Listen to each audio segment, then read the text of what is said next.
Good evening, everyone, and welcome to this special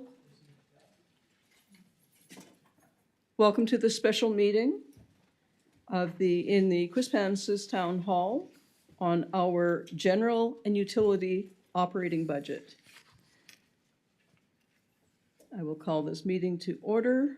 May I have an approval of the agenda, please? Just raise your hand. We don't need moved by Deputy Mayor and seconded by Councillor Thompson. On the question, you may vote this evening by raising your hand. All those in favor, thank you. Please note that Councillor Miller is not in attendance at this point. Motion carried 6-0.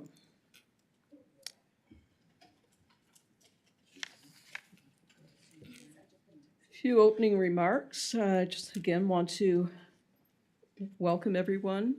I would like, on behalf of Council, to express our sincere condolences upon the death of former St. John Mayor Ivan Court. So to his family and friends, we do express our condolences and thank him for his service to the city of St. John and the region and province. So welcome to this presentation of the proposed 2026 General and Utility Operating Budget for Quispamsis. I hear often about how proud people are to live in this community. Not only is it a community of natural beauty, it is a community that has been nurtured by staff, employees, and councils who have provided this growing community with the infrastructure, amenities, and services that serve our residents with purpose and dedication. We take pride in the work we do and are willing to go one step further to live up to the tagline, "There is no other." The overall cleanliness of our town is a credit to our residents of all ages who appreciate how a clean town builds pride and attracts people to want to live here, and it simply makes us feel good. Our special events throughout the year attract thousands of people who are always welcome to share in the joy that our celebrations of music, movies, and movement in the park, Canada Day, New Brunswick Day, Halloween, Christmas, and the Easter egg hunt, our beaches and our pools, and so much more is why we have chosen to live here. It makes us feel good to come home to Quispamsis. Natural beauty abounds throughout our town. While everything else that you enjoy, newly paved roads, replacement of culverts and wastewater management systems, our human resources and equipment to clear and for the upkeep of roads, new trails to accommodate the yearly increase in our population, which, by the way, grew by 2.6% last year, all that you enjoy about Quispamsis comes with a price. And that's what we're here for tonight. We often hear that council must be fiscally responsible, and I agree wholeheartedly. However, I would balance that by saying we must also spend wisely. I believe that is where many communities fall behind Quispamsis.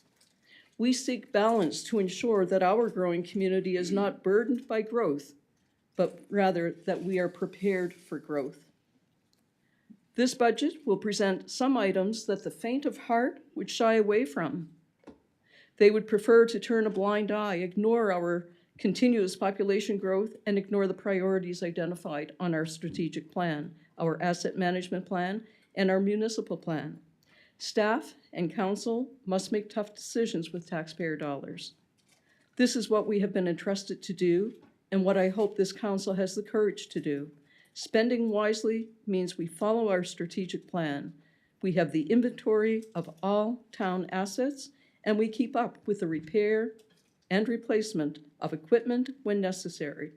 We must continue to provide business and economic opportunities by demonstrating that we are ready, we are growing, and we are welcoming. So with that, we will begin our deliberations after we have the land acknowledgement. Is there anybody that has that open? Councillor Luck, do you have it there? Would you please read that? Thank you. We would like to respectfully acknowledge that Quispamsis exists on the traditional territory of the Wistokwe, Maliseet, and Micmac people, whose ancestors, along with the Passamaquoddy tribes, signed peace and friendship treaties with the British Crown in the 1700s. We would like to take this a moment to pay respect to the elders, past and present, and the descendants of this traditional territory. And may we remind ourselves of the important work we have before us tonight. May we make good decisions without prejudice or bias, and always in the best interest of our community, which we are here to serve. Thank you, Councillor Luck. Now we will move forward to the proposed operating budget for 2026, and I will go to Mr. Watson, our Chief Administrative Officer. Thank you, Your Worship, and through you to other members of council. It really is our pleasure to be bringing forward the 2026 operating budget for you tonight. Our intent is to share the speaking roles, so you're not listening to Ian Watson drone on all evening. I'll certainly have a few words for you early on in our proceedings, but Mr. Lozier, Ms. Burton-Dixon will offer perspectives from their respective departments this afternoon.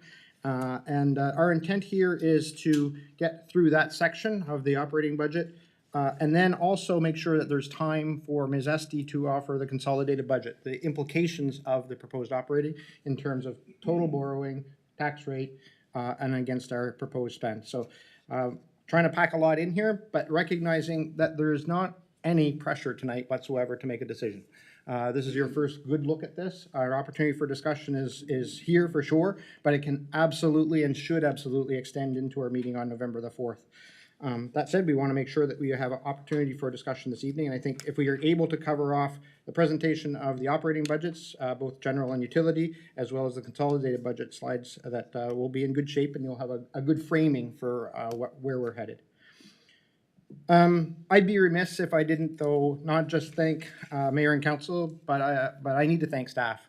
They have worked incredibly hard. The members of the executive leadership team, the managers of this organization, as well as frontline staff, to bring you a responsible operations budget. We would be absolutely nowhere without them, and many of them are in the room tonight. So thank you very much.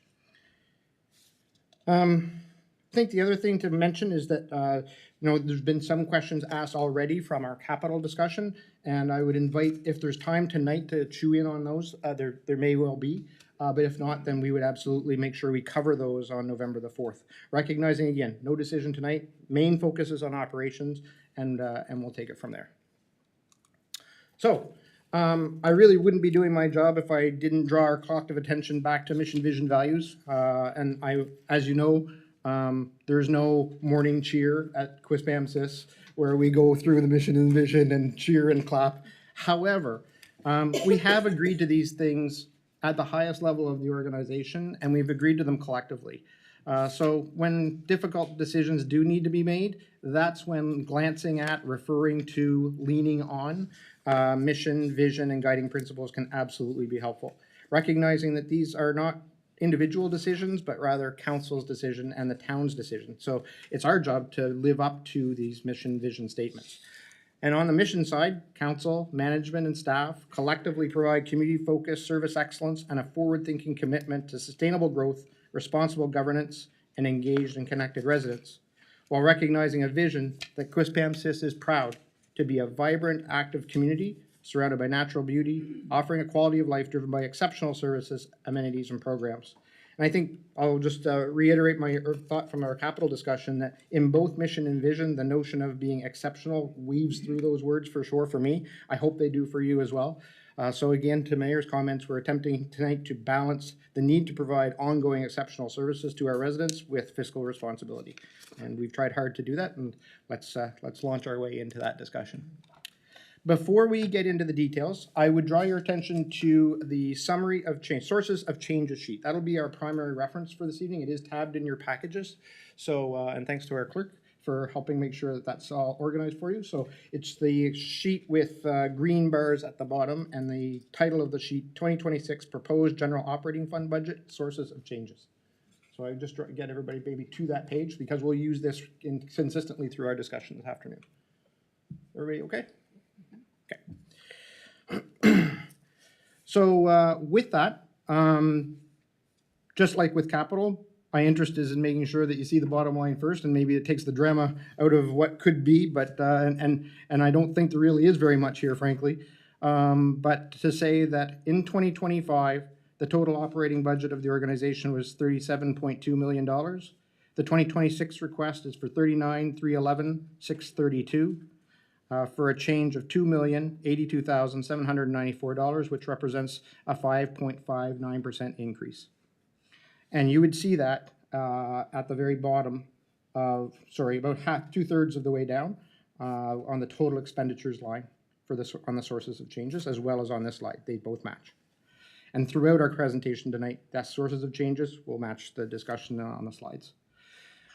We chose to break that down by internal and external partners because that's the way this is divided, and there is some logical rationale to that, in that the external expenses are those for which we have a little less direct control by virtue of there being a board relationship or an external organization that we're contracting to, versus the internal sources that are perhaps best described as under our direct control.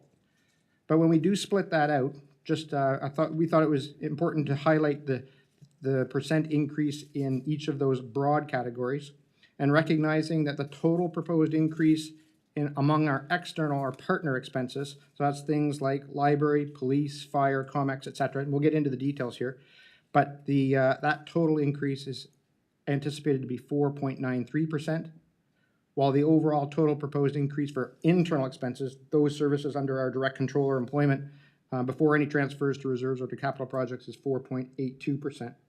And again, both of those numbers are on your summary of changes sheet. And then finally, after you do account for our recommended transfer to reserves and to capital, the total proposed increase in operating expenses does get up to that 5.59% level. So our intent as we go through this afternoon is to share areas of note in each major expense category, so that you have more time to consider the bigger picture. Certainly, if you have questions as we get through the slides, my recommendation is you just jot those down in the margin, and we can get into them in the discussion section at the end of each major section of this afternoon's conversation. But really, we want to make sure that you've got time on the bigger piece, how this best comes together with capital, with borrowing, and with the resulting tax rate recommendation. So we'll just start with the external sources. This first section is where we have external relationships to manage. And again, listed at the very top of your sources of changes sheet. It will speak about Kennebecasis Regional Police Force, the Fire Department, FRSC, the Kennebecasis Regional Public Library, Garbage Collection, COMEX, as well as Civics Relations or Community Investment, which we've placed here by virtue of it being an expense that is given to organizations outside of Quispamsis. So beginning with fire, and I have to admit right up front, our final review did pick up on what we believe to be the one and only correction for tonight. It happens to be on your first slide, so bear with me. But there's a modest change here that I need to make you aware of, but it's in our favor. So it's the result of us inadvertently not splitting part of the fire budget across Rothsay and Quispamsis and charging it exclusively to Quispamsis. So anyway, I'll just correct you on the slide here now. The 2025 budget for Quispamsis was 4206051. That's correct. The revised 2026 request is 4275167. 4275167. That represents a change of 69,116 for a percent change of 1.64% as opposed to 3.8. So apologies for that, but it is a relatively minor change, and it does have a relatively minor ripple effect in other areas of the budget, which will include in any other final adjustments that are coming in at us between now and November the 4th for sure. Otherwise, we'll leave our budget presentation unchanged for this evening. So what is for sure is the amount shown are the Quispamsis contribution only. That's roughly 60%, as you know, of their total budget. And in addition to the budget items, you see Quispamsis does continue to allocate $587,000 for acquisition of a replacement ladder truck for the department that's scheduled for 2027. So 2026 will be the second year of contribution of $587,000 in addition to the amount you see here. Also of note is that the collective agreement for the KV Fire Department does remain outstanding, but the budget request that you see here includes amounts for the most recent proposal shared between the union and the Fire Board. And that the Quispamsis Rothsay Joint Finance Committee has reviewed this proposal and recommends approval. Moving to police. and I need to apologize to the chief. I know it is the police force, not the police department. So my apologies to Chief Young, if you're listening. Their 2025 budget for Quispamsis alone was $5,237,578. The request for 2026 is $5,489,707, representing a change of $252,129, which is a 4.8% change. Again, the amounts shown are the Quispamsis contribution, not the total police budget, and that the force has reported to us, as well as to their board, that further reductions beyond this level would result in officer layoffs and negatively impact public safety. The 4.8% is largely driven by required contractual increases for the police officers. The police board has approved this budget request, and the Quispamsis Rothsay Joint Finance Committee has also reviewed and recommends approval. For the Fundy Regional Service Commission, we split out the waste management, so leaving all things remaining in the Fundy Regional Service Commission. Their 2025 budget was $105,219. The 2026 request is for $1,074,465 for a change of $22,356, or a 2.1% increase. Our total contribution to the FRC does include payments made to Envision St. John for regional economic development and tourism, as well as all of the remaining mandates of the FRSC. And as you see on the slide, our contribution does also include our legislated contributions of both operating costs, totaling about $409,000, and capital costs, currently at $289,000 for the 5 regional facilities listed there: TD Station, Trade and Convention, St. John Arts, Aquatic Center, and the Imperial Theatre.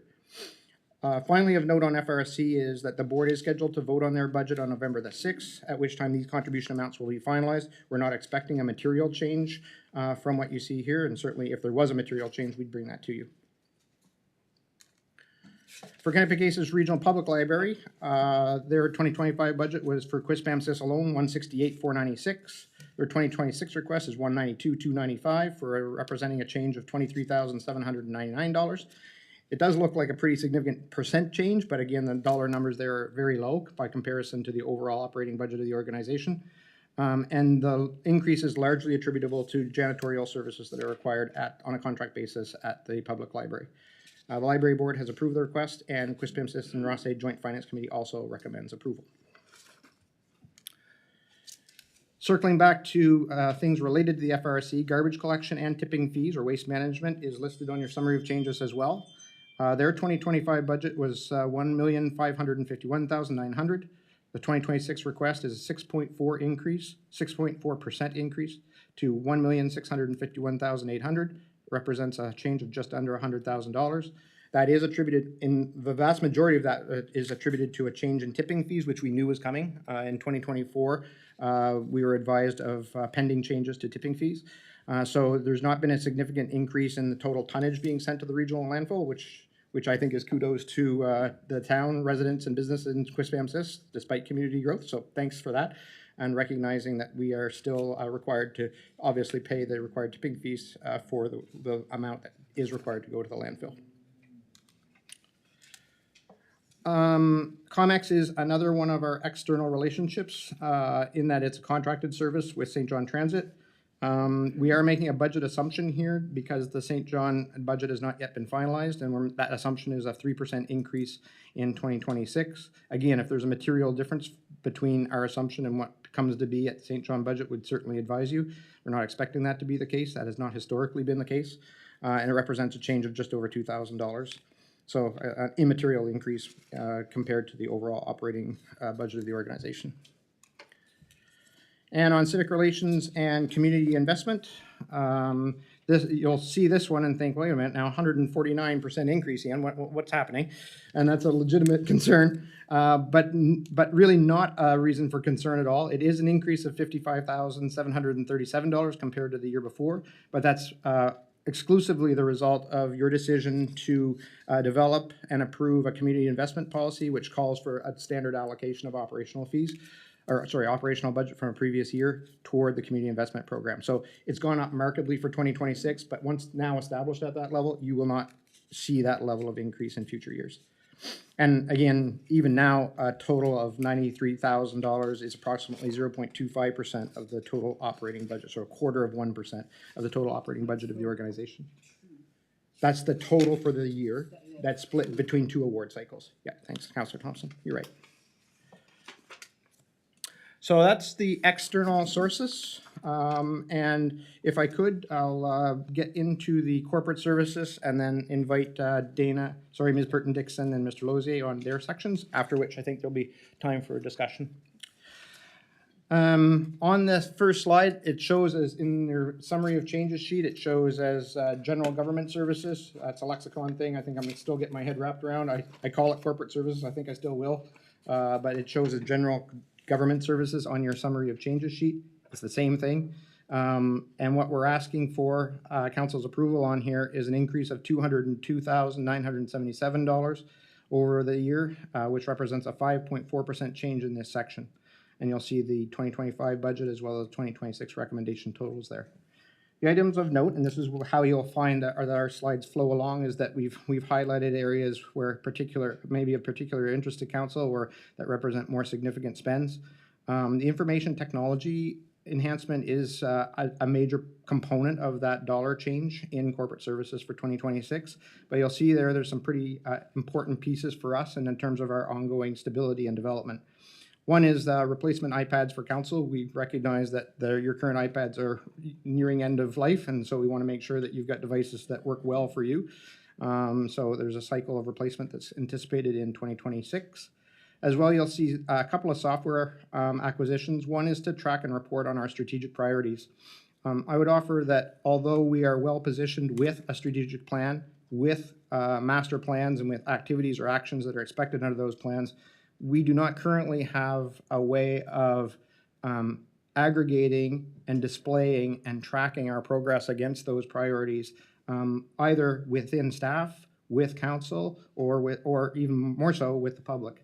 And it would be our intention to move in that direction in 2026. There's many options available in the software world for this type of work, but just to make sure that we can, in fact, track and report our progress against our strategic priorities, not only for this strategic plan cycle, but for cycles in the future as well.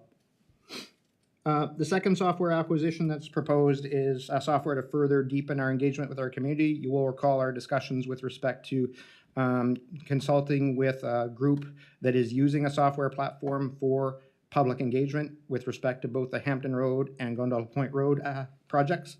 And at that time, we had indicated that part of our intention was to learn about these applications and the application that was being used in particular, to consider whether or not there would be both operational value and cost savings by virtue of us assuming responsibility for that software directly versus working through a consultant in order to achieve the results.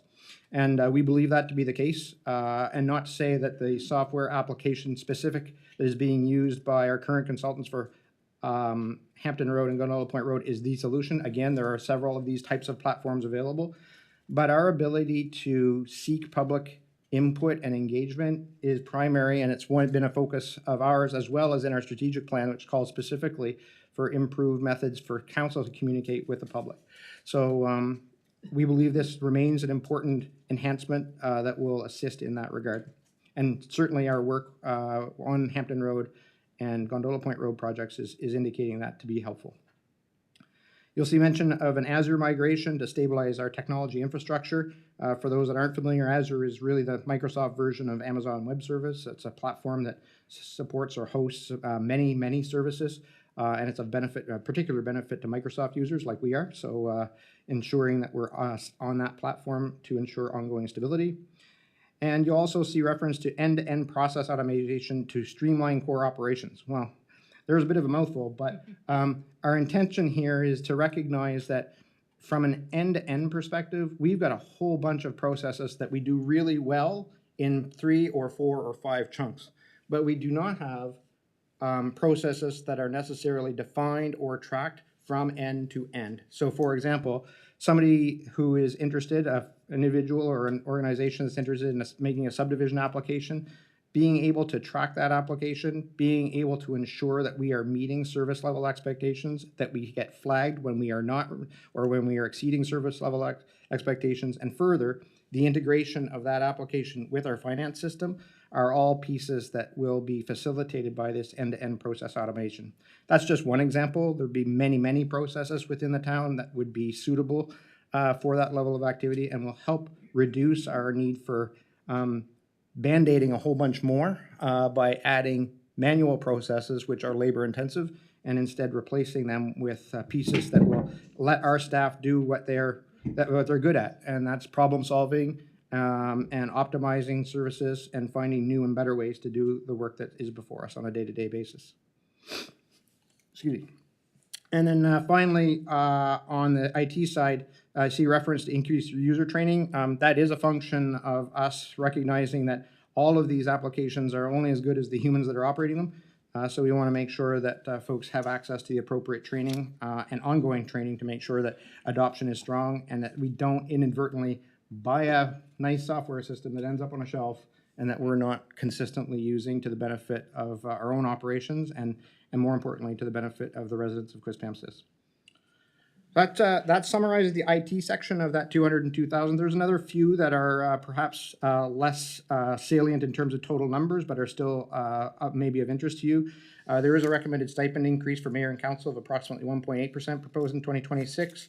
HR support costs, you see reference there to recruitment and retention as well as occupational safety requirements. Happy to provide some detail there in discussion if it's helpful.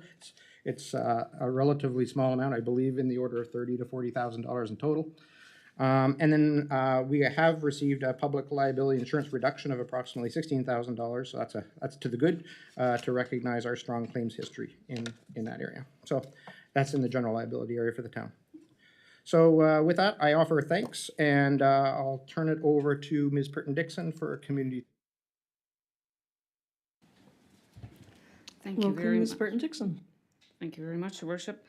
It's my pleasure to present the 2026 operating budget for the Community Services Department.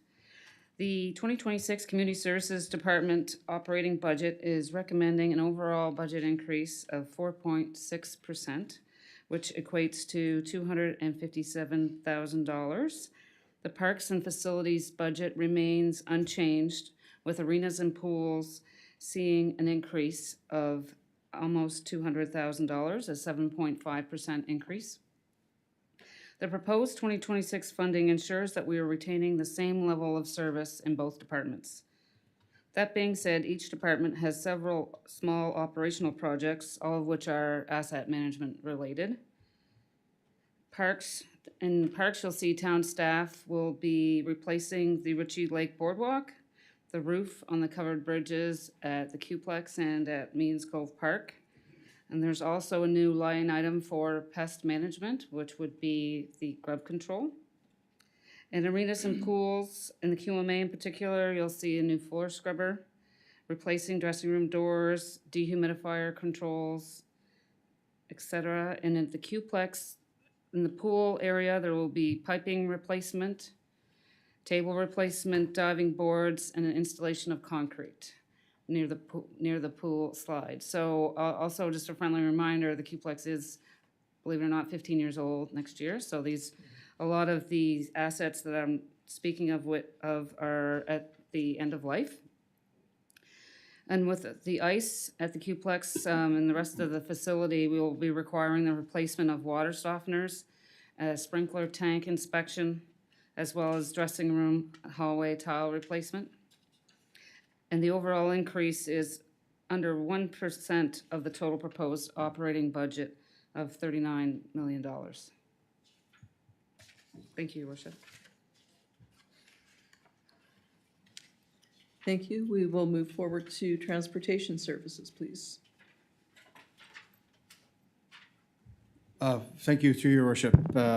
As always, it's great to bring forward the recommendations for the Transportation Department and the divisions that fall under my responsibility. Dana Purton-Dixon, as our Community Director, hit on a key phrase, and that is level of service. And with the Transportation Services Department, one of the things that will come through for us is ensuring that the level of service that Council has become used to and so proud to boast of, as we all are, as well as the strategies to maintain these and to carry it forward are really critical in how we produce the budget. You know, we talk about the growth of the community. You know, we're looking at 64 single-family residential dwellings in the past year. We're looking at, I believe, 24 units associated with the multiple family residential properties. We have managed through the investments proposed in the, not just in the capital program that we touched on last week, but also in this operating budget. With our maintenance programs, we're able to maintain our average pavement rating in the 80s for another year. And that still is a good news, but we still have a few sections of roadway, 23 kilometers of streets that are below 60. And what we see from a level of service perspective is that by paving newer streets, we get ahead. But what that is telling me, and should tell us, is that even though we're getting ahead every year when we pave new streets, that means some of the older streets are still falling behind. If our average stays the same and we're doing something, that means something's not getting done as much. So the budget that we're proposing for the transportation services is about an 8% change, about $477,000. The bulk of the increase, and we look at the items there that you can see the significant items. Snow clearing contracts are up. Summer supplies and equipment rentals are up slightly. Street lighting, related electricity. We spoke last council meeting about additional signs and traffic lane marking. But the bulk of the allocations that we've seen in this particular budget, in the range of about 300, I think it was 300,000, is associated with HR resources. Now that's administration and union, not just contractual obligations, but associated benefits and payroll burdens. So what we're seeing is that we've maintained a certain level of staff to deliver the services. We're making sure that our equipment is properly maintained to maintain the same level of service. And even just that, without introduction of new strategies, new programs, just the cost of doing the business is reflected in this particular transportation services budget. We talk about the wintertime, and in the wintertime, you're looking at, for example, last year, 100 hours of overtime. You're looking at 57 significant snow events. We touch on every year the fact that the teams will work on culvert requests, almost 500 service requests, work order requests through the Q11 annually. They're throwing down 500 tons of asphalt for potholes and pavement repair. So the level of service is such that we want to be able to continue to deliver what council and the staff are proud of, but what the residents are expecting. So that's what is reflected in this current proposed slide. When we look at environmental development, and this is an interesting component, is that I touched on the fact that we had 64 new single-family residences and 24 units associated with multiple family projects. But the environmental development services is also that planning and business, encouraging businesses, commercial, higher density residential, validating the housing accelerator fund applications. And so we're seeing a slight increase in this particular budget, 7.3%. Staff IT upgrades in the $2,300 range. Validation, follow-up, confirmation, reaffirmation of some of the stormwater management plans that we've got. Transportation master plan as we nail down active transportation goals, as we nail down specialized street programs such as the scenic route programs. Those are things that all require additional work as a follow-up to the municipal plan process. And what we'll see in the next little while is it's legislated that our municipal plan is actually reviewed on a regular basis in that 5-year and 10-year increments, and that'll be coming up to us not in this particular budget, but in the subsequent budget as we go forward. So the municipal plan process is just that. It is a process that we continue every year. Again, as usual, even without offering new strategies, new programs, we have a certain staffing level. The bulk of the budget that's being proposed is attributed to pay band movement, benefits, and payroll burdens that are associated with the staff that we have on board. In the protective services and from a transportation services lexicon, for us, this does not include police and fire. We are looking at things like the building inspection and bylaw enforcement, animal control, and any additional life safety type of projects. So when we talk about building inspection, we see a slight increase in the contracts that we have for third-party consultants. Those are the folks that do the higher level building inspection for commercial properties, high-density buildings. As those increase in the community, we are required to have appropriate inspections. We are undertaking, and our staff is going through training to get them to this level 3 MB building inspector certifications. We're still a little ways away from that yet. Some staff changes in the past couple of years sort of put us back to the starting gate, and we're building our capacity now. But it is something that we anticipate happening in the next little while. But we still have to account for third-party inspections in this particular budget.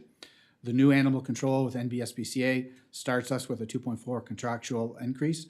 And in subsequent years, what we'll see in the next terms of the contract will be either 2.4% annually or annual cost of living, whichever is less. So that'll be a change potentially each year, depending on how those go out. The protective services also, as I said, touched on bylaw enforcement.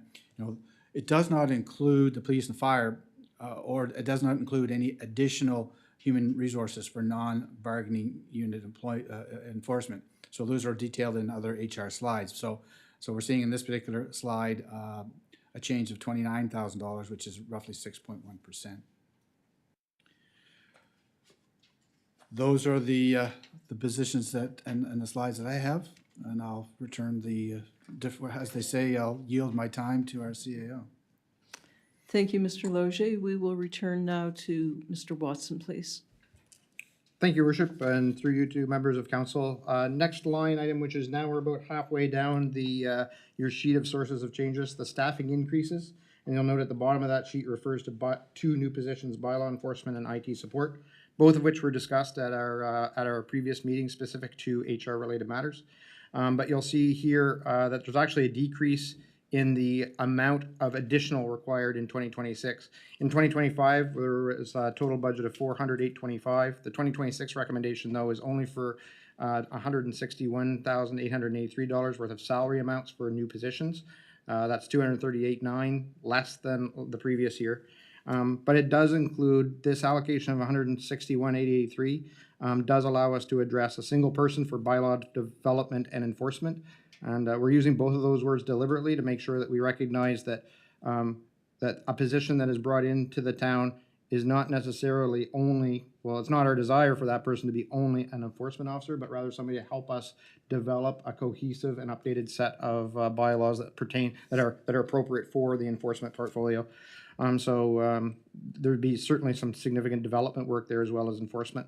And then secondly, to increase the resources required to ensure the stability and growth of our IT and digital space, which again, we've spoken about in the past, and recognizing that that is a deferral of a couple of key positions that we are recognizing are important to the organization, but in the interest of fiscal responsibility or savings in 2026 in particular, given our funding restrictions, we're proposing that we defer the new utility supervisor and a director of corporate services positions until a future year. With that, Your Worship, I'll turn it back to you, and I believe we're over to Ms. Esty for debt servicing. Thank you very much, Mr. Watson. And Ms. Esty, you are on. Okay, thank you, Your Worship. We're looking at debt servicing now. Our change in debt service cost for 2026 is $132,000, which includes our first debenture payment on the $1.65 million we borrowed for 2024 street capital, and an estimate of interest-only payments on the $2 million to be borrowed for 2025 street capital. And 2026 is the final year for the Qplex debenture payment, which is $948,000. And we'll take a look at the debt service outlook later on in the financial presentation. And Mr. Loge, please. Thank you, Ms. Esty. Thank you, Your Worship. As we know, the utility side of the budget is a different allocation, is accounted differently, but nonetheless, it is something that we look to maintain a particular level of service, particularly when it comes to infrastructure updates, climate change awareness, greenhouse gas emissions, efficiency. So we're always looking at the fact that this is a user-pay system, but how do we operate this most effectively and efficiently?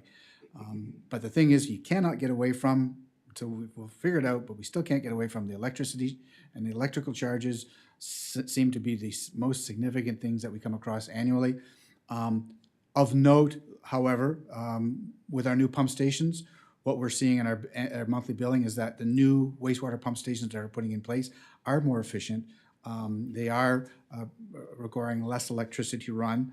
So that means that you'll see some lower costs with the newer equipment, but some of the higher increases when it comes to things like the wastewater treatment, that's high electrical consumption, the aerators, the blowers, everything that are associated with wastewater treatment in a high corrosive environment, by virtue of the type of work it is, results in higher electricity charges, which are subject to the annual increases or semi-annual or whatever the whim is of the power folks to decide when they charge us, but we are subject to those.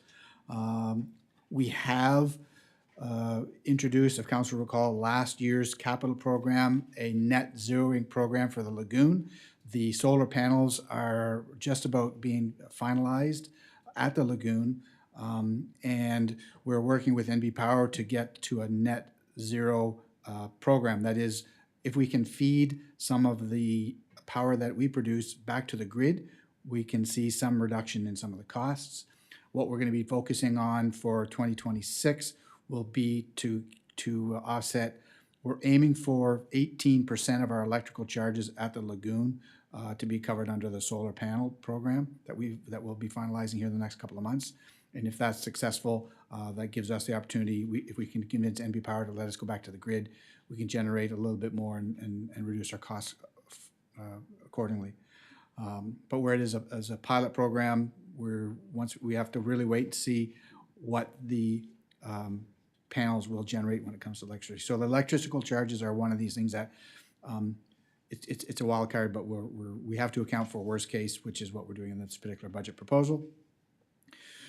Second item, we do have a water system existing that all the residential and commercial properties are running off of water meters. As Mrs. Person-Dixon mentioned, a lot of equipment does have a useful life. We want to increase our inventory of meters so that as they are replaced, we have that in our stock. The town owns and manages and replaces the meters inside the individual homes, but those are, as I mentioned, still ours to replace when something happens. So we have to ensure that we've got a stock of meters that are ready to go. We envision some of that happening in 26, and we want to have that inventory in place now. And obviously, on the water side, when it comes to maintenance, the system on the water and water side and sewer side both are 24/7, 7 days a week, 365 days a year. And if you've got equipment running that way, it breaks down, and we have a slight increase in the cost associated with maintenance of the water and sewer utility equipment. Thank you, Your Worship. Thank you, Mr. Logier.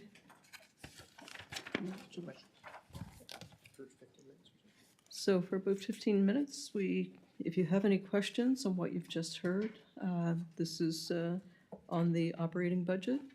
Please feel free to direct those to Mr. Watson. Councillor Luck. Thank you, Your Worship. Through you to Mr. Watson. I just had a quick question about the Kennebecasis Regional Police Force. I was under the impression that they came back with a 3.3% increase.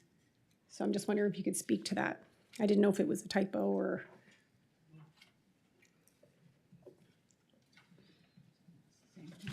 Mr. Watson.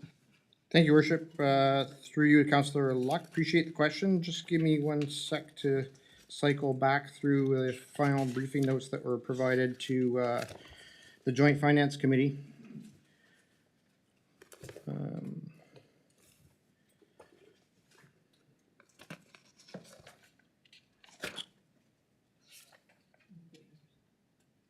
And I am seeing that the total increase is as shown at, and I'll just nod to Ms. Esty as well, but I believe that what you see is an accurate reflection given the discussion at the Joint Finance Committee as well as any final adjustments. So I'll turn that to Ms. Esty just to finish up for us. Through your worship, the 3% for police was the difference in their total expenses. They did have a second previous year surplus that was $95,000 less this year than it was last year. So that's why you see the difference of 4% in the final numbers, because that's not really something they can control. So their total expense increase from 25 to 26 was 3%. But when you apply that surplus from, like, the surplus in 2023 was only 194,000. The surplus in 24, which carries over to the 26 budget, was only 98. So it ends up showing a difference there. So wouldn't the surplus, though, bring the percent down? Pardon me? Wouldn't the surplus, because the The surplus is- surplus was less, right? So if you apply a surplus to the expenses, it means our expense is higher. Okay, I'm confused. I guess. I know, it's yeah, kind of just confusing. and maybe I'm just because I originally, I guess I'm just looking at, because I'm on the police board, is that the board went back after the Joint Finance Committee and looked at the budget again and resubmitted a different budget based on the feedback from the Joint Finance Committee.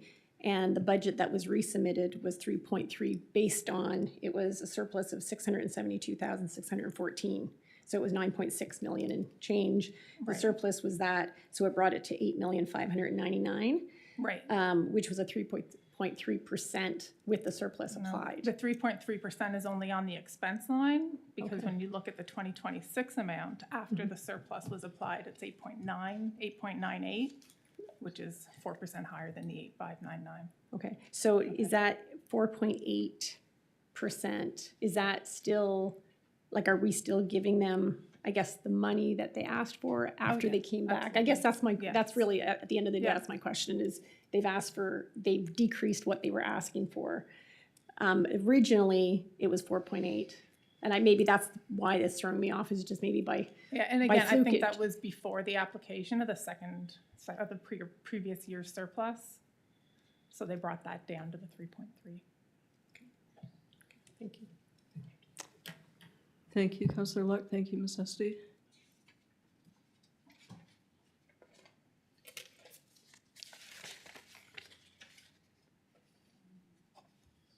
I don't see any other questions. Just going through the pages quickly. There's a lot of pages to go through. Deputy Mayor Scryer, please. Thank you, Your Worship. Through you to Mr. Loge, Environmental Development. You mentioned that within that, I believe I heard you say within that amount, with things such as planning and zoning, stormwater, and you mentioned the scenic route.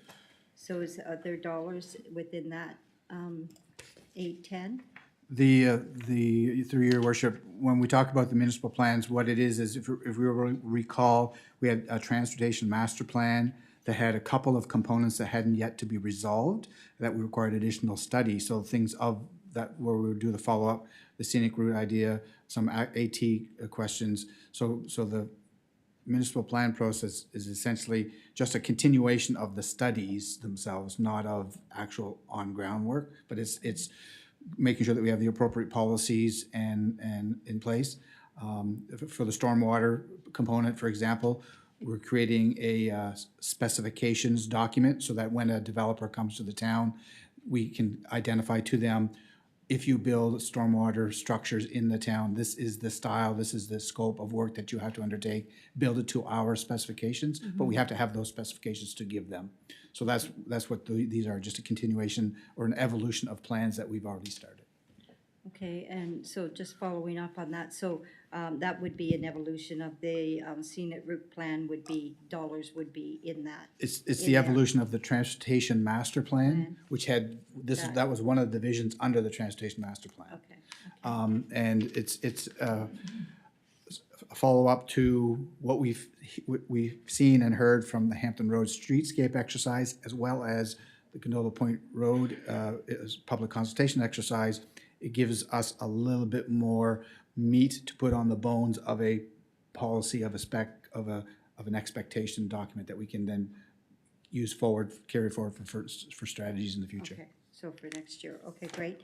If I could, Your Worship, there was a lot of information to only ask a couple of questions. And as I said earlier, if you have questions that we're unable to address in the time that's allotted, please feel free to send those to Mr. Watson, and he will make sure that those are responded to. Okay, my last question then is also to Mr. Loge. When the Operational Protective Services, you mentioned in there about third-party building inspector, and it seems to me, I thought, if I recall, did we not already allocate funds for an additional building inspector? Just recently we did, did we not?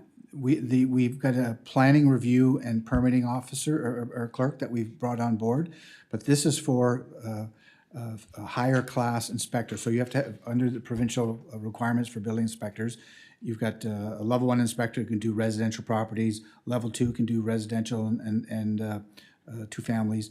But what we're seeing with the town is more applications for multiple residential apartment buildings, as well as more commercial and industrial. That requires a level 3 inspector. We do not have any level 3 inspectors on staff.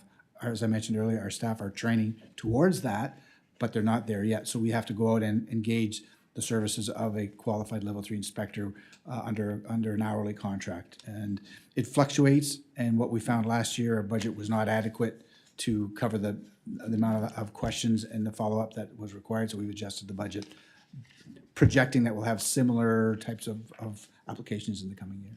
Okay, thank you. Thank you, Mr. Loge. Thank you, Deputy Mayor Schreier. Councillor Miller, please. Thank you, Your Worship. I just want to make sure that I understand. We're still going to go through the debt servicing and okay, perfect. I just want, perfect, I'm good. I have questions after that. Thanks. Thank you, Councillor Miller. I don't see any, Councillor Bigger, please. Thank you, Your Worship. Just a quick question through you, I believe possibly to our Human Resources Manager, or perhaps the CAO. On the page related to 2026 corporate services, the HR support costs, recruitment, retention, and occupational safety requirements. I was just curious if we could just quickly, bearing in mind the time restraints we have here, expand on what that refers to, maybe with just a little more detail. Just curious. Thank you. Thank you, Councillor Bigger. Mr. Watson, please.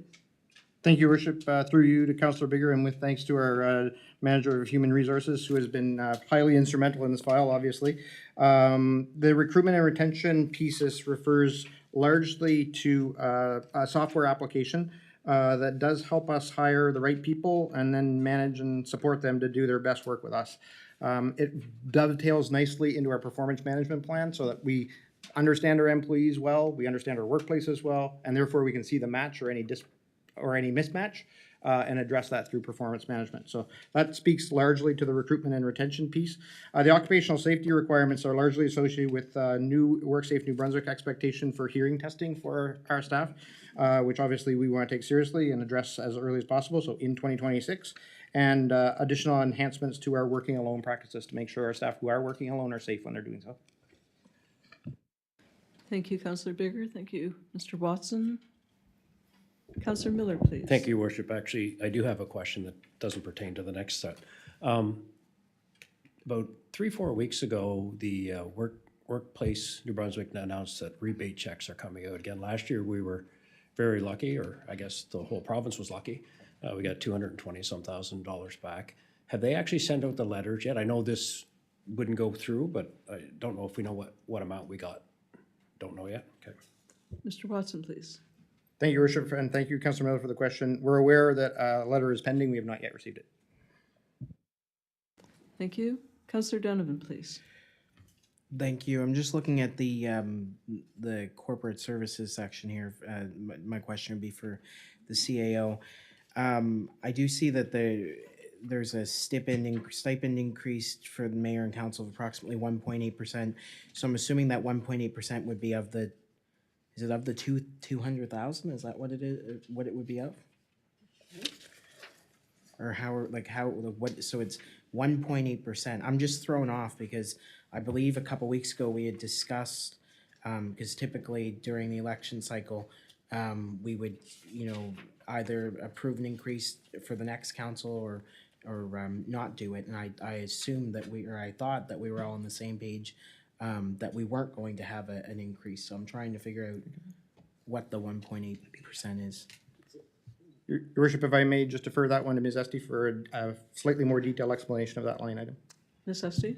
Sure, through you, your worship. The bylaw for council increases currently is tied to CPI, and it goes April to April. We don't know what that number is yet, obviously, because it's October, but we estimated kind of based on the last 6 or 8 months CPI. So once June rolls around and we have, your increase will be based on the exact CPI.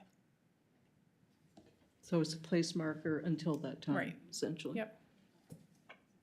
Thank you. All right, we will move forward.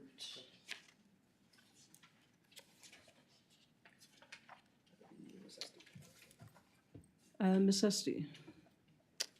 Are we going back to Ms. Esty, did you say? Yes, please. Okay.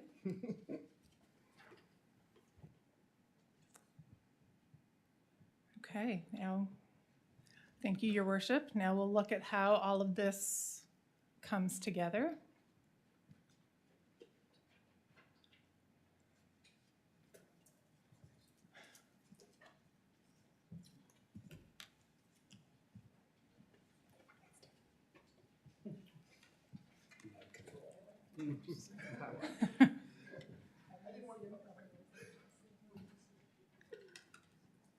So the operating budget for this year is for the most part a maintenance budget, trying to maintain a Quispamsis standard level of service with expanding population and increased inflationary pressure.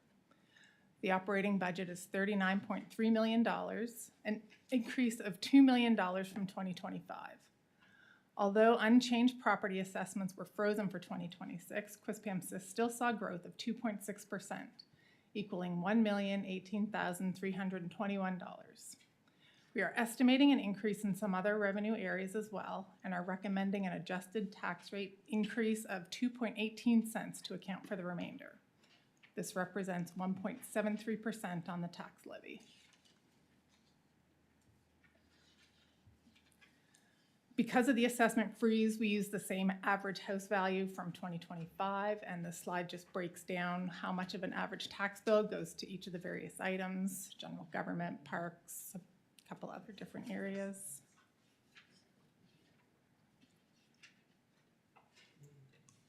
And next we have our assessment numbers for the last 10 years with the proposed 2026 tax rate.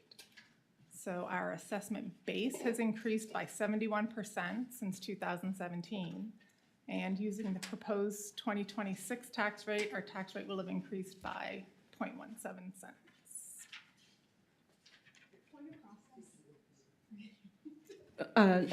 Ms. Esty, just on page 48 for people following along there. Sorry?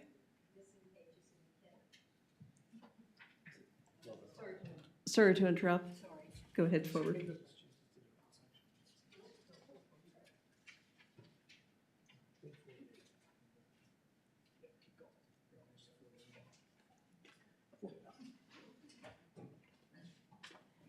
Thank you, Ms. Esty, for your patience. No problem. So we're on to the debt slide. So the debt ratio for 2026 is estimated at 5.8% and labeled on the graph. Our current practice is to borrow only for long-term assets. The current interest rates from the Provincial Borrowing Board are reasonable. 3.83% was the average for our last debenture.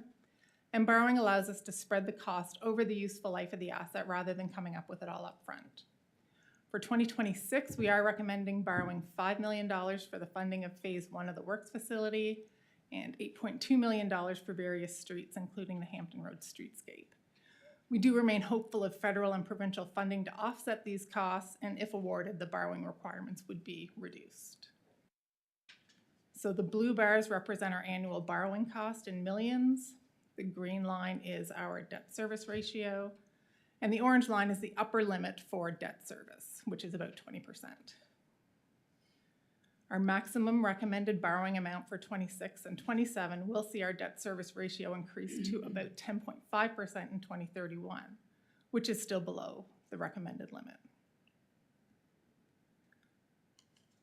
And next we have fiscal services. This is where we see our long-term debt, interest charges, and transfers to general capital and reserve funds. The increase in the transfer to reserves is as a result of the application of the approved reserve fund policy and is based on the average of our planned 5-year capital spending. And this slide shows our reserve funds. So our general and utility operating reserves, which are the first column and the third column, are both close to the allowable limits, which is 5% of the 2024 budgeted expenses. So we're not recommending any transfers at this time. General capital reserves, column number 2, has a recommended contribution of $2 million. Now of this, $587,000 will be allocated for our second of 3 contributions for the KV Fire Department ladder truck. The general capital reserve funds available for the town of Quispamsis will be $2.9 million at the end of 2026. Utility capital reserves, column number 4, shows a recommended contribution of $829,000 and a projected 2026 ending balance of approximately $2 million.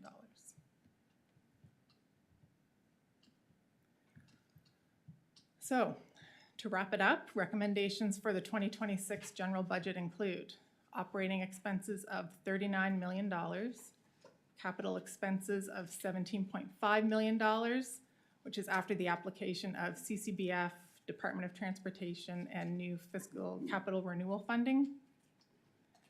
Transfers to general capital reserves of $2 million, borrowing not to exceed $13.2 million in the absence of any funding from other levels of government, and a proposed tax rate increase of 2.18 cents. Thank you, Thank Ms. you. Esty.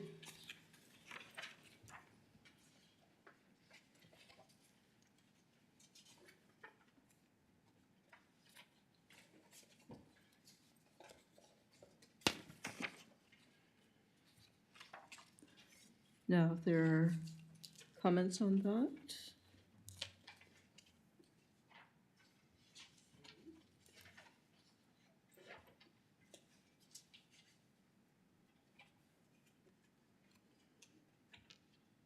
Understanding that this is your first glance at this. Councillor Miller, please. Thank you, Your Worship. So we're done presentations? I just want to make sure. Or is there anything? There's utility if we have time. Okay. All right. So thank you very much. It's nice to see we're starting off with a very tight budget already. That 2.81 cents will come back slightly under 2 cents with the $65,000 that we just found. But I have a couple other questions that I saw that potentially could have been an error here. When I look at, go back to the proposed. Could you just, could anyone that's referring back, would you mind just telling us what page you're referring to? Oh, sorry. Page 27 of 56. It's the detailed one that shows all external reserves. Yeah, that does a summary of everything. Yeah. So, I'll wait till everybody's there. I'm looking around. Yeah, the big, Tab, yeah. the one with the tab, the pink tab. Fresca, for those that remember what Fresca was. I'm just wondering if there might have been an error here because I see 138,123 for fire station number 2 in 2026. The total capital, and I have the budget in front of me, for total fire was 219, so it's actually captured in the one above. So I don't know if this is put in error because there's nothing happening at station 2. No, they have a capital budget that's extra. It's some bunker. Well, all the bunker gear works into 218. That's what I got the. No, the 219 is the total for Quispamsis and Ross. Our share would be 60% of that.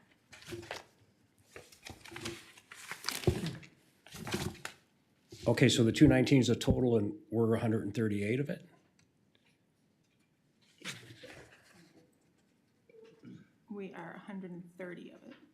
Okay, so is that two, 138.21. so is that 219 included in the totals here somewhere? That's what I'm trying to figure out. The 219 isn't included in the operating costs. There's operating costs and then capital costs for KP Fire. And then fire station number 2, that's our debt. That's our debt on that, or our debt servicing on that loan. The 135, 123, is that what you're looking at? Yeah, the 135, 123.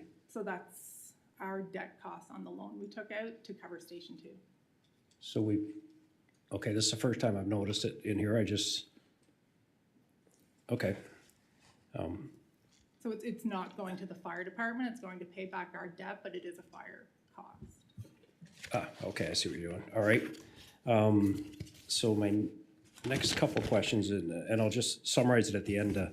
What I'm trying to get to is no tax rate increase. So if you look at over the last 5 years, this council, if we approve this budget increase as it is now, over the last 5 years, the budget has gone up over 50% since we took office here. So I'm looking at,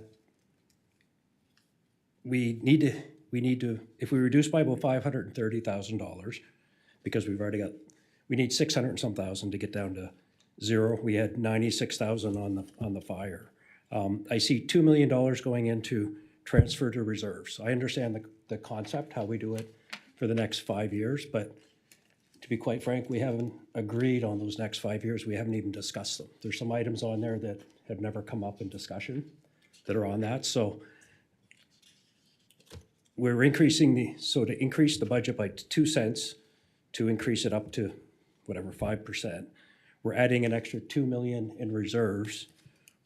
We're getting a nice windfall from the province, so I thank the province very much for that. We're getting $923,000 from the new fund. But I have a really hard time of putting an extra 2 million into reserves for items we haven't even discussed, and to increase the tax rate to put more in reserves, because we have quite a robust reserve. And historically, and I've been here a while, every year we have extra money to put in reserves. Our staff levels, because of different issues going on, we always have money there. We're gonna get some more money back from WorkSafe. I thought there was $130,000 that we put into operating for this year, because we didn't put it in reserves last year. We did a whole bunch of reserve stuff, but I thought there was an extra 130 that went into just operating as a carryover to give us a surplus. So to me, I think it's be pretty easy to cut an extra $530,000, keep our tax rate whole, still give everything that you want that we're looking to give to everybody else. And again, we haven't discussed all the 2027 to 2029. We've got some big items in there that we haven't talked about. $1 million field houses, a whole bunch of different things. I'm not saying they're not right, but Quispamsis by far, by none, has the best recreation of anybody in Atlantic Canada. We don't have the best roads or the best sidewalks. So I'd like to have the best of all those too. And it's pretty tough. Again, we've increased our budget by 50%. The average taxpayer's tax bill has gone up about 35% in the last 4 or 5 years. So I would like to see if we can get it down to zero. And I think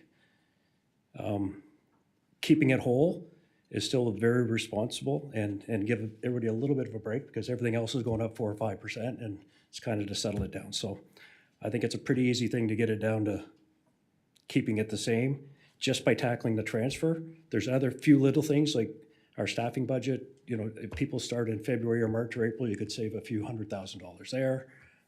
Did we look at our staffing budget based on actuals versus projections and budgets? Because we've had a lot of staff changes and things like that. So that's my overall goal, to get it down to stay as it is, and the transfer to reserves a big one. Thanks.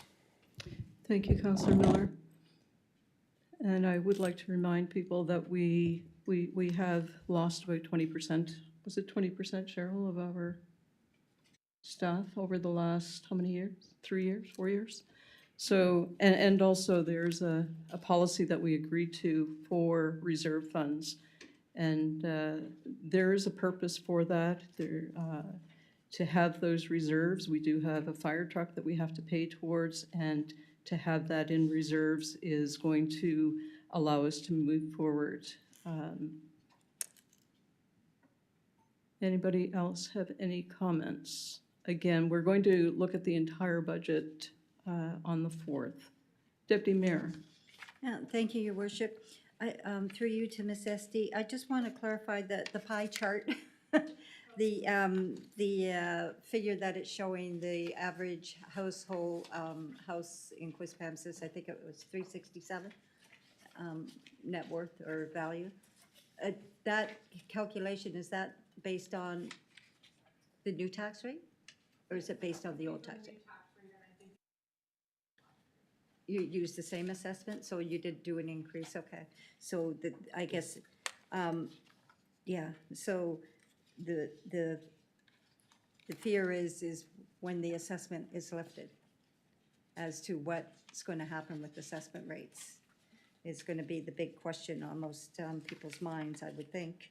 And so that we have no control of, unfortunately. I hate seeing temporary things thrown like this at us and then bang, they're gone. So we've got a freeze this year, but then when the freeze is lifted next year, it's a whole different, we're, basing our budget on a freeze, which is unfortunate.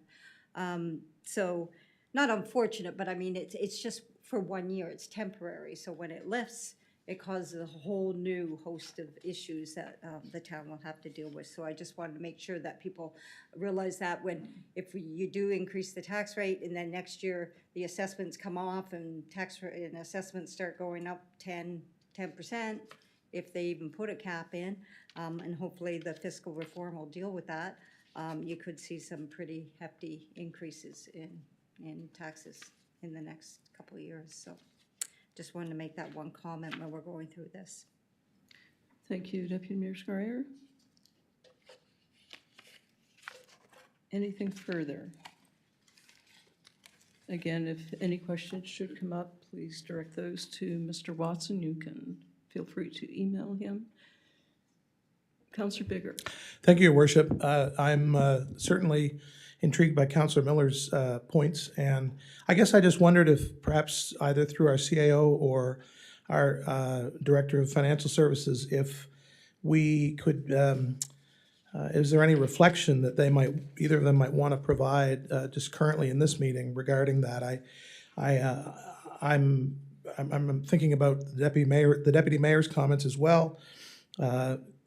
I would like to think that on the other side of this 1 year sort of oddness that we're in with this assessment freeze and so on, that perhaps a stronger fiscal picture emerges on the other side. But I guess the reality is at this point we really don't know. So perhaps that's an argument in favor of mitigating against what might happen in the future and storing up reserves along that line.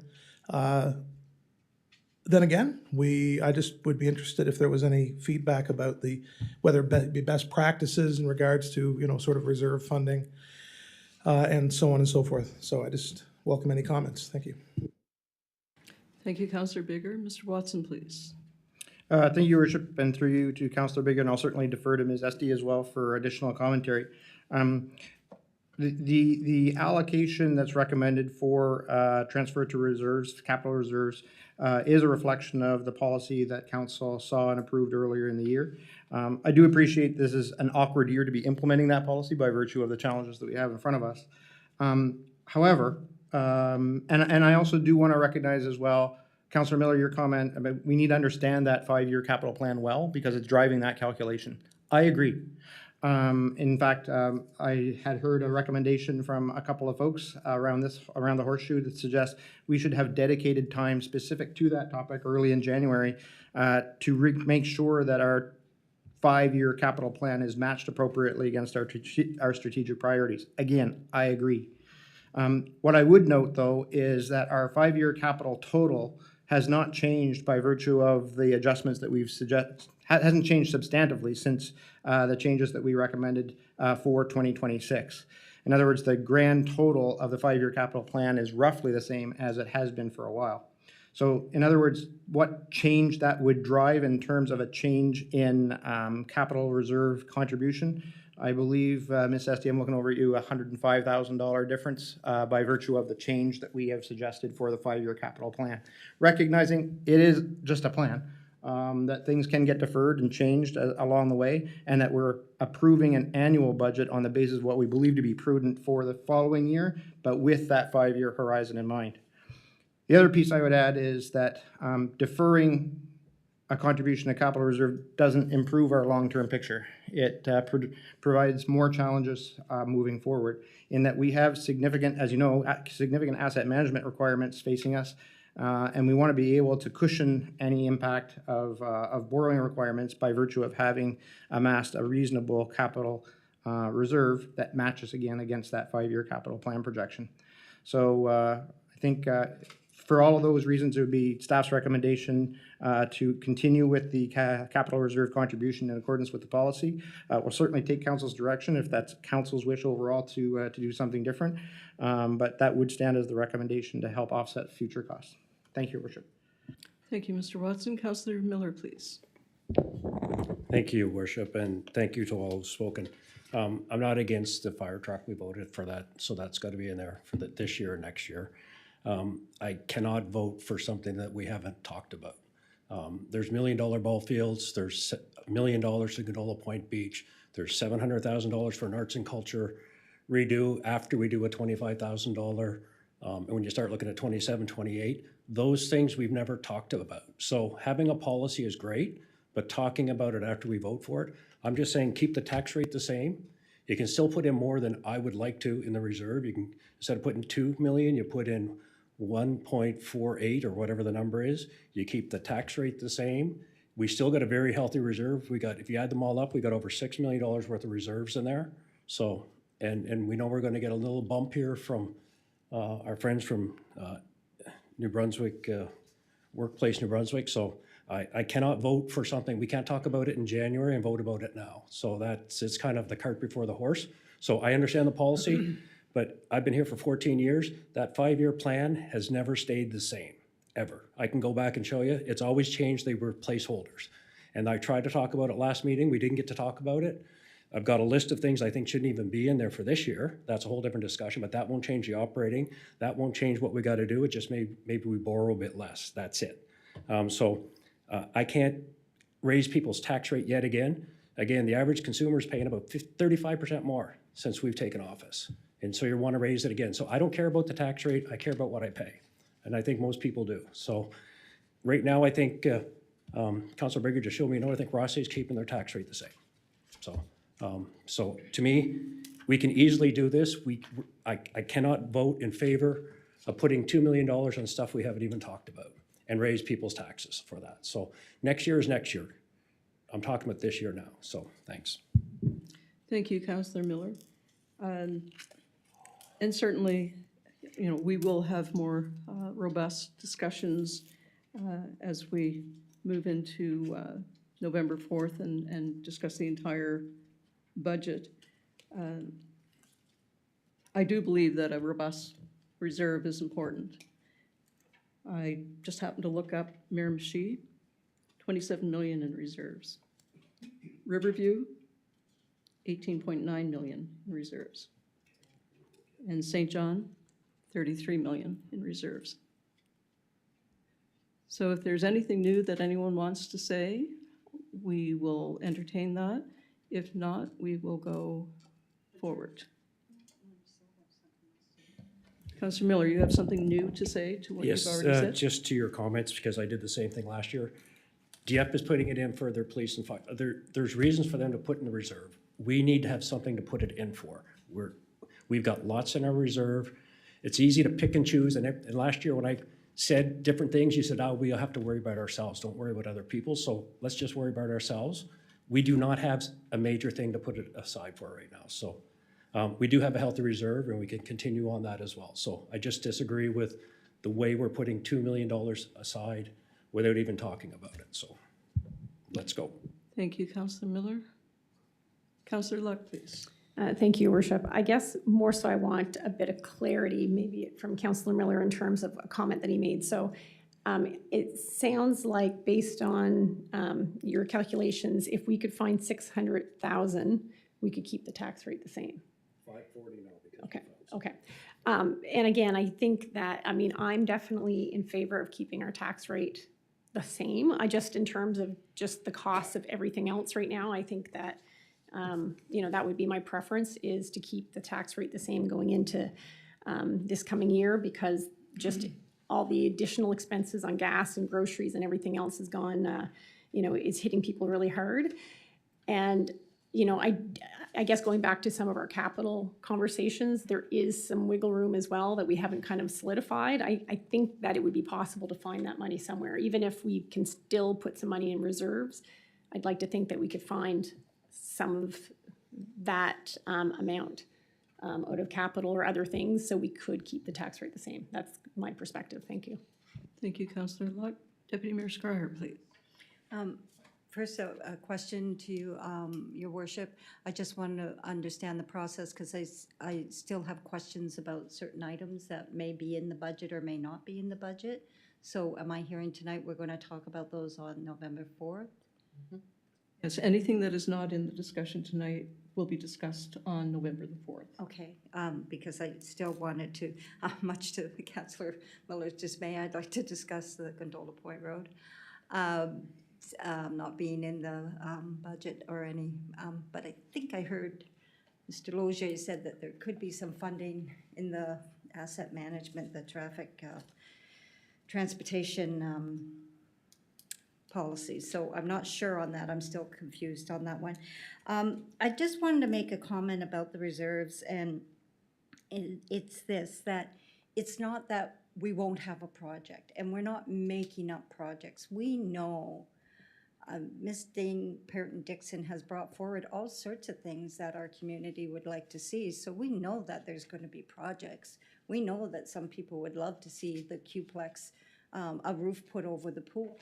We know that they may want to see the trails expanded. Like, we know there's projects, so I don't have any issue with putting money away in reserve, because we'll never be out of projects. We're a growing community. We're always going to have somewhere to put our money. And I mean, when I hear those figures, that's just astounding. When I think, gee whiz, I guess we're a little behind the 8 ball when it comes to reserves. You know, when we look at big projects like water and, so anyway, I'm still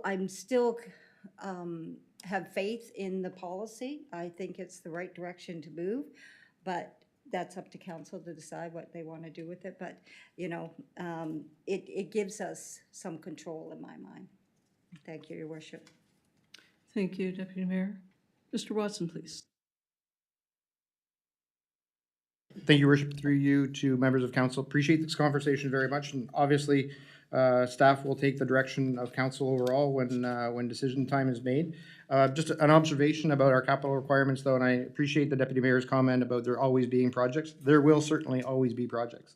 The specific projects, the amounts allocated to each project may vary slightly for sure, but we will have capital requirements. We know that. And if we're going to be continuing to be a growing community, it's reasonable to expect we have growing requirements.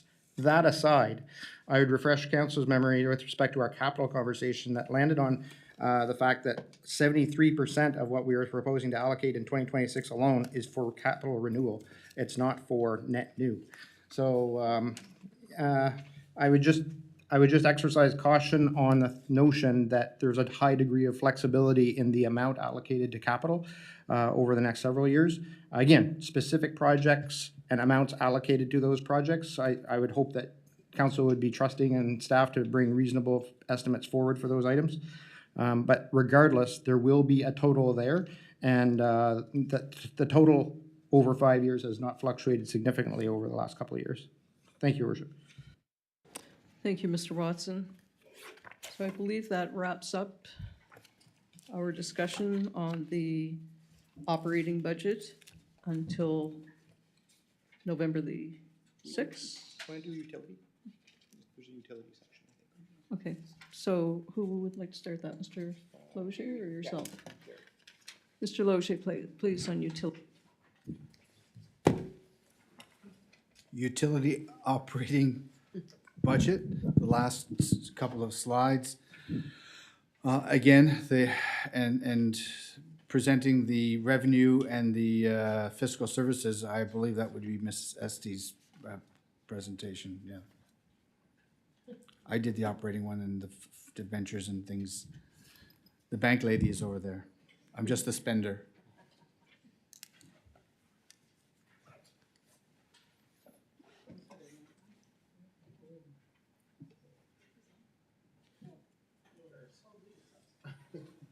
Okay. Thank you, Your Worship. So the utility operating budget is showing projected revenue based on a 4% increase to our utility rates. These increases are necessary in order to fund our current utility cost and expand our utility systems. The largest expenditures in our utility fund are transfers to reserves to fund future utility capital expenses, our current capital expenses, and debt servicing.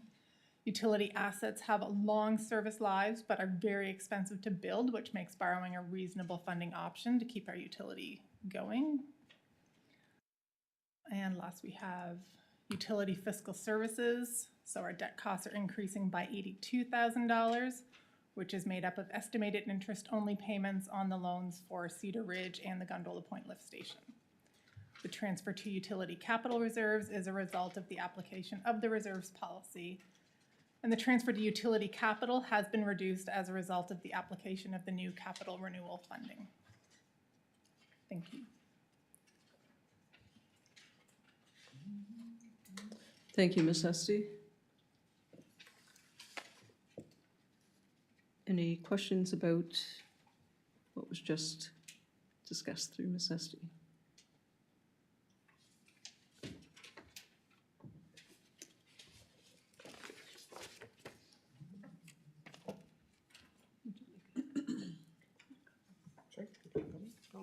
Okay.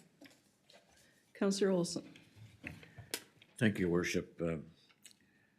I know that looking at our tax rate, I know it's just one indication of what we've done over the last few years. But I had it here a second ago. Yeah, right there. Yeah, we're projecting 128.17 right now. And we've had it as high as 134.28 for 2 years. I can't read the numbers. The numbers in that blue line there, the black. It would be a lot better if there was a white there somehow. But anyway, 26, 25, 24, 23, 22, 21 and 20 and 21. We had 4 cents more, 5 cents more than what we're projecting this year. So we haven't gone up very much. But we're also seeing increases in water and sewage, which is additional costs for people. So I think that I'm looking forward to a robust discussion on the 4th of when we look at this again to finalize a few things. Thank you, Councillor Olson. I think that wraps it up then for this evening. And we will meet back here on our regular first Tuesday of the month on November the 4th. Councillor Miller. Yes, Your Worship, I just wondered, I thought we said if we had time, we could ask something else about the capital versus waiting. We've got technically 30 minutes here. Fire away. Okay, fire away. So these are just regarding 2026, and these are my comments. I've already sent them to everybody in an email anyway, so you should know about them. Things that I find a bit challenging right now is when we look at, we got a lot of things to work on right now, and we're doing that. I think we're doing a great job, but Arts and Culture Park, we're doing another $25,000 study that's in the budget. And then the next year, we haven't even done the survey, but we've got $700,000 in the budget for Arts and Culture for 2027. We're doing a Q drawings of the Qplex, a twin it, for $175, which also includes the QMA. The reason we were told, we talked, we're gonna do this is because it's gonna be $20 million, probably more than $20 million to move everything to do it. And we're doing it not even to get another ice surface, just to move the ice surface. So you're looking at 20-some million dollars to move an ice surface. I kind of struggle with that. Hammond River Park, 185K for trails. We're fantastic in trails. We bought this, said we'd sit on it for a while. I think this is a year we can rest and not do it yet. Council chambers of $350,000. Councillor Donovan brought up. Okay, 350. I'm not sure. New washrooms seem okay, but that seemed like a big number. Walter Jewett draining of 192 drainage.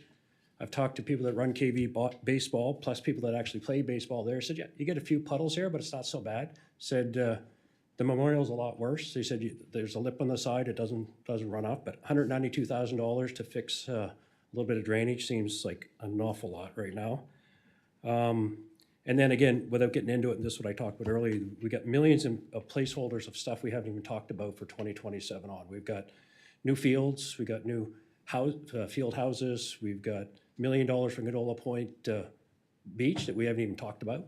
I know we did a study last year, but we haven't talked about it to see what it's all about. So that is what I'm looking at right there. Certain things for when we're talking about austerity and making sure we borrow as least amount we can. Some of those things are nice to have, but not need to have. And like I stated before, is we are second to none in recreation. Nobody else can come in here and have 2 beaches, a pool, indoor pool. We've got places to launch your boat.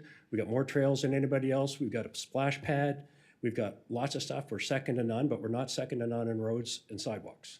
So it's a bit of a pause, not a stop, a pause. We've put a lot of money in recreation for the last few years.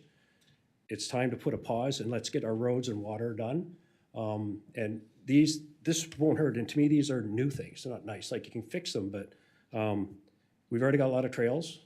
We've already got council chambers. Yes, you can fix some stuff here, but 350 is a lot. That's the Qplex drawings. It's great to find out what it is, but if we think it's going to be more than $20 million, is council willing to spend $175,000 to find out it's going to be more than $20 million?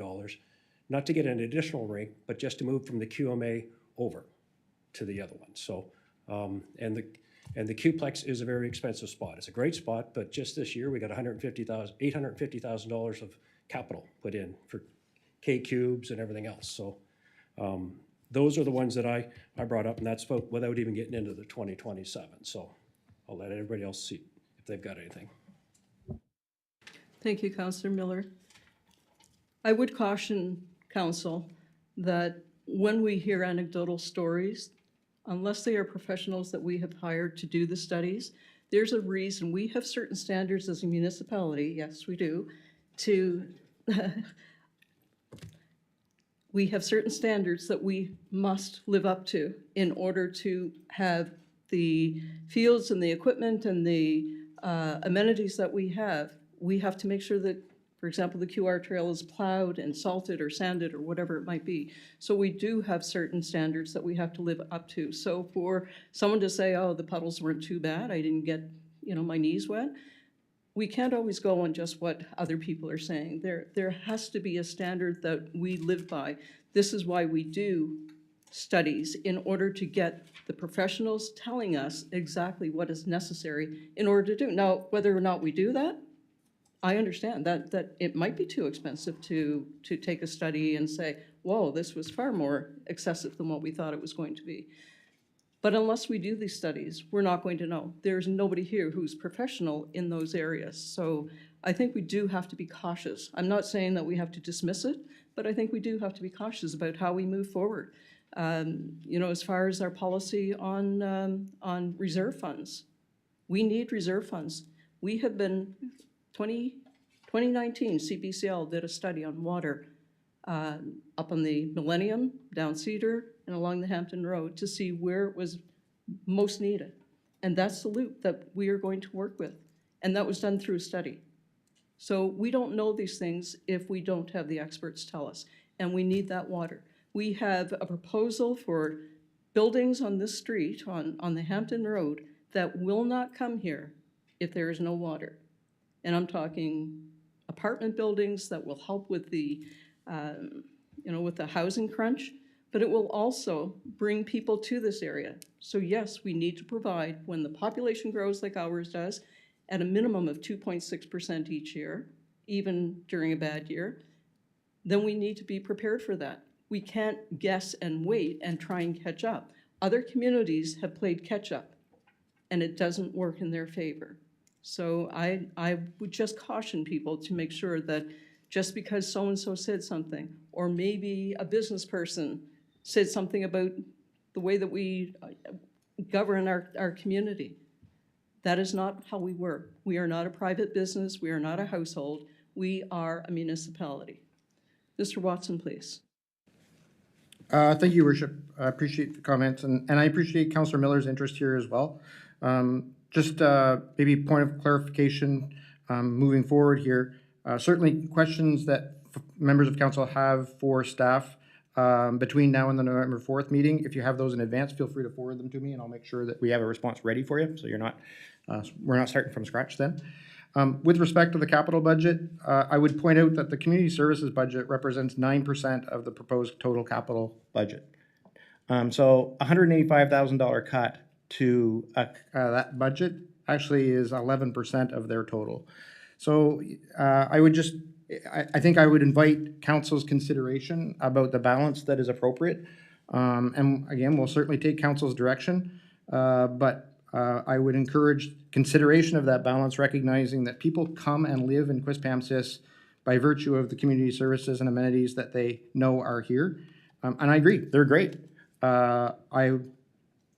Staff is recommending, and I certainly support the notion of a balance here, and the balance is continuing to recommend modest enhancements in community services, which again represents only 9% of the total capital budget. With respect to future years, I agree, they're placeholders. We can change.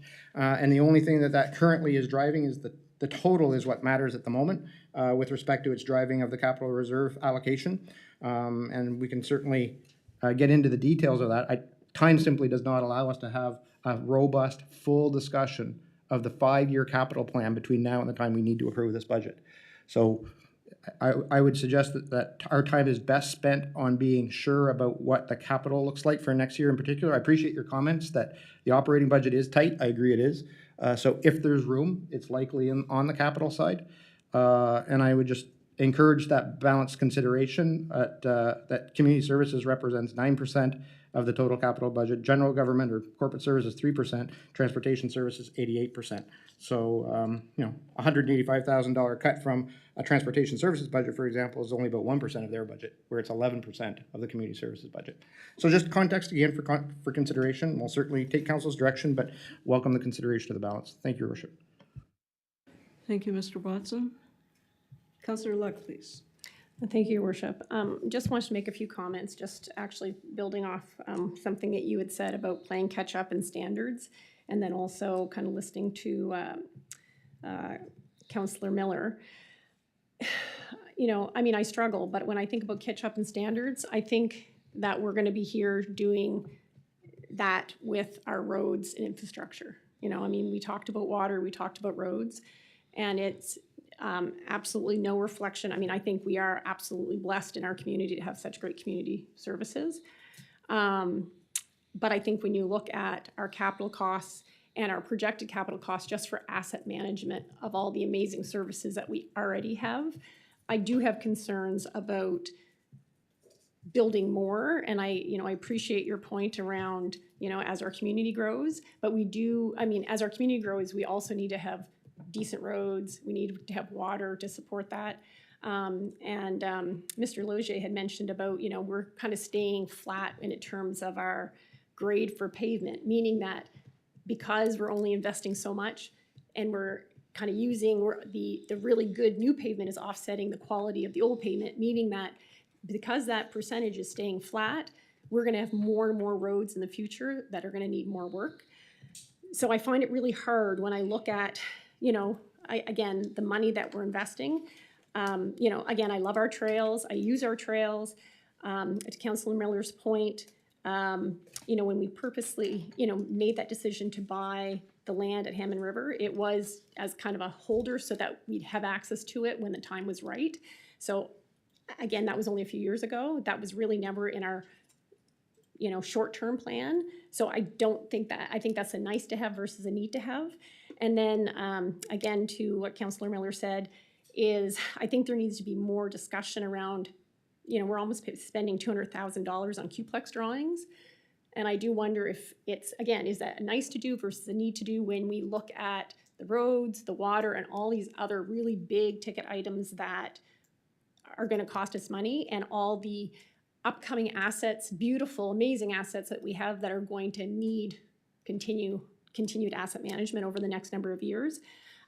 So anyway, again, right there is, almost $400,000 that, and again, it's not picking on one department over another. It's really just looking at long-term and where, if we're looking at managing the assets we have and what's going to come as our community grows. I mean, I saw a poor woman today, like literally trying to walk in the ditch because there was not even a safe sidewalk or even a safe shoulder to walk on.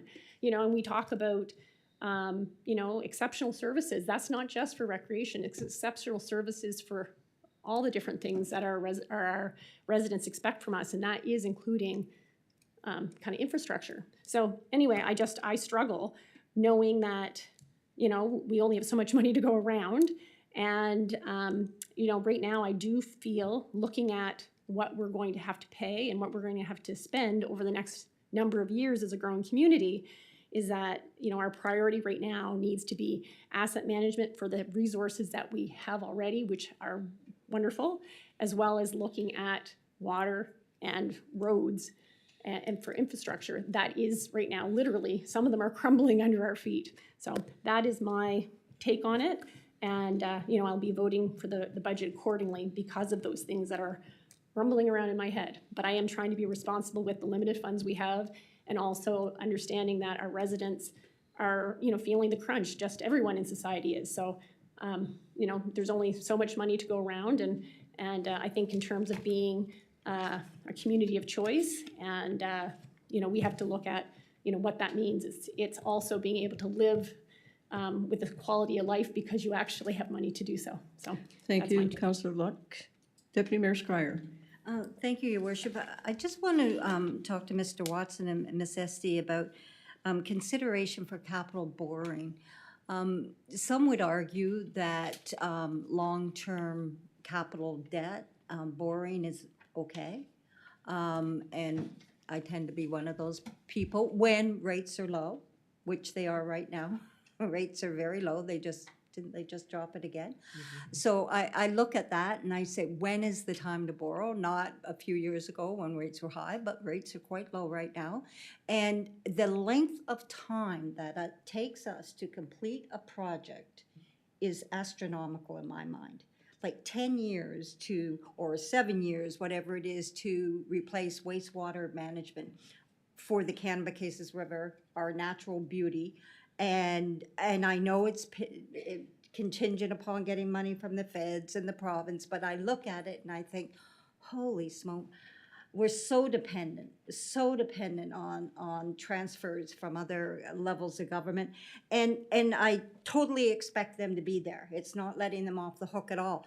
But I also look at how long it takes us to complete a road, even our water, trying to bring it down. It's so painfully slow that I often wonder in my mind, should we bite the bullet and say, look, we're going to borrow for this project. We're going to get this project done. It's done and out of the way. Now yes, we have debt. We have to pay it back, but it's done because our environment's not going to go away. The river's not going away. What rolls downhill is still going to roll downhill. And we saw a road, the Stock Farm Road this year, give away out of the blue. All of a sudden, the bank went. So I look at projects like that. I look at the Hampton Road, how important water is. We've all been to seminars and conferences where they talk about if you can't have a reliable water source as a municipality, you put yourself at risk. So I totally agree with that. But then I struggle with it can't take 15 years. Like we've got to address things now. So I just wonder your thoughts on perhaps borrowing more. I know it may not be the appetite for council, but at least give us the option of what that would look like.